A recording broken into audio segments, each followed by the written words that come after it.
भाई आप साहब आप उनका तो हम कल भी ले लिए आज बोलेंगे फिर बहुत नहीं आप क्या है सवाल क्या है? कल मीटिंग में नहीं बोला। अरे देखिए, अगर भारतीय जनता पार्टी को इस देश के अंदर हराना है और तो हम समझते हैं कि कल जितने भी लोग वहां पर इकट्ठा हुए थे, जितने भी नेता वहां पर इकट्ठा हुए थे, उनसे ज्यादा अगर कोई भारतीय जनता पार्टी को इस देश के अंदर हराना चाहता है तो वो मजलिस इत्तेहादुल मुस्लिमीन है। और अगर आप एमआईएम को छोड़ के अगर कोई ऐसा एक गठबंधन बनाना चाह रहे हैं जिसके अंदर आपका लक्ष्य ये है कि बीजेपी को हराना है करके, तो कभी कामयाब नहीं होगा। तो हम तो ये चाह रहे हैं कि भारतीय जनता पार्टी को हराने के लिए आप हमें क्यों नजरअंदाज कर रहे हैं? अगर आप ये मानते हैं, आपको मालूम है अच्छी तरीके से, एक बहुत बड़ा तबका जो है वो बैरिस्टर असदुद्दीन अवैसी साहब को मानने वाला है, कई राज्यों के अंदर मानने वाला है, तो आप इन्हें नजरअंदाज करके कहीं न कहीं आप अपने उस मकसद को कमजोर कर रहे हैं। आप बुलाइए, हम आने के लिए तैयार हैं। अच्छा अभी और आपने वो भी साहब आप बताइए कि जैसे अभी इम्तियाज सर ने बोला है कि हमें बुलाइए, तो बुलाने के बाद अब मेरे बाजू खड़े रहे कि इम्तियाज साहब बोले बात फिर अब क्या है? तो आपकी राय बताइए सर। राय क्या है भाई?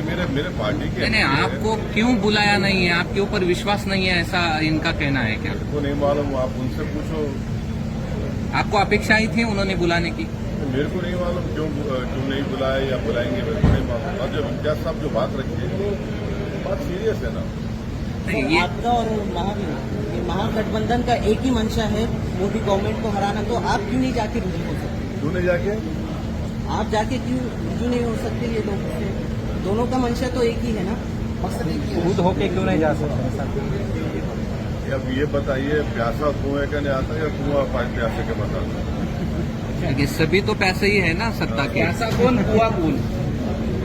सबसे ज्यादा जब से भाजपा की सरकार बनी है, सबसे ज्यादा अगर किसी को मार्जिनलाइज किया गया, एलिनेट किया गया, सबसे ज्यादा डिस्क्रिमिनेशन किसी को हुआ तो वो दलित, आदिवासी और दूसरे समाज को किया गया। तो आप इसको भी तो देखो। आप आज सबसे ज्यादा अगर मॉब लिंचिंग होती है, सबसे ज्यादा अगर किसी के घर तोड़े जाते हैं, झूठे इल्जाम में किसी को उठा दिया जाता है, तो कौन है? कौन से समाज के लोग हैं? आपको बुलाना अगर एक आपको बीजेपी को हराने का है तो आपको एक एजेंडा बनाना पड़ेगा। क्या है वो? कैसे आगे बढ़ेंगे आप?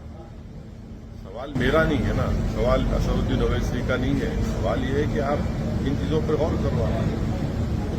सर, सब अपनी अपनी राय रख रहे हैं, आपकी क्या राय है बीजेपी को हराने के लिए? आपका क्या है? इसलिए जो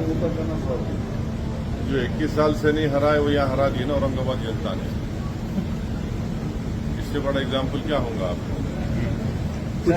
कुछ दिन पहले प्रकाश अंबेडकर जी औरंगजेब के कब्र पर जाके आए और उसके बाद में बहुत बवाल हुआ पूरा महाराष्ट्र में। राजनीति एक बात सुनिए, मैं बाला साहब की बहुत इज्जत करता था और करता रहूंगा। वो गए हैं, अब उसका और सब्सटेंशिएशन बाला साहब खुद कर सकते हैं। वो खुद कर सकते हो, काबिल है अपनी बात रखने की। पिछले कुछ दिन से महाराष्ट्र में इसी मुद्दे पर लेकर राजनीति चल रही है। कोल्हापुर या संगमनेर, इस जगह जो घटना घटी है, अभी ये मुद्दा सामने इलेक्शन के सामने ज्यादा आने वाला है, आ रहा है।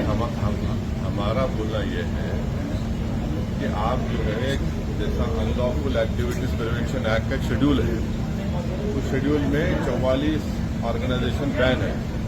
तो हम इन तमाम लोगों से अपील कर रहे हैं कि भैया आप सत्ता में हैं, आप लोग फोटोज पे भी एक लिस्ट बना दो। ये फोटो जो रखेगा उसको जेल में भिजा देंगे। फोटो की लिस्ट बना दो आप, अच्छा रहता ना। ये फोटो नहीं रखना चाहिए, गोडसे की रख सकते, आपके के रख सकते, मगर इनकी नहीं रख सकते या इनके रख सकते। आप एक फोटो की लिस्ट बना दो, अच्छा है ना? लिस्ट बना दो, उसको बोलो जो एक फोटो रखेगा उसको हम यूएपीए में डाल देंगे। क्या बोल सकते? कुछ प्लान है ऐसा लग रहा है क्या?